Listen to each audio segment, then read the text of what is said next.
Welcome back. In this lesson, I'll be showing you how to set and clear print area on a worksheet. When you set a print area on a worksheet, that will be the area that will be printed out whenever you click on the print button. To set this print area, you first of all select the area you want to set as your print area.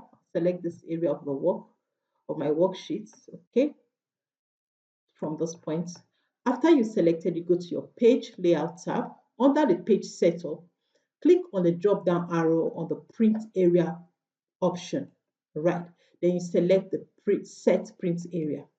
Now, this selected area has been set as our print area on this worksheet. And to view it, you click on the print preview and you see we just have one page showing that the area we set as print area is just the area that will be printed out, right?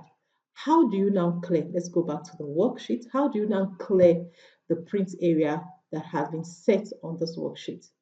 To clear that, just go to your page layout tab. Under the page setup, still on the drop down arrow of the print area option, you click on the clear print area.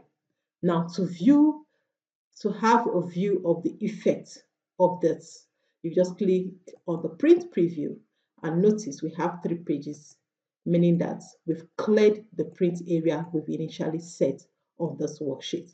So that's how you set and clear print area on a worksheet. See you in the next lesson.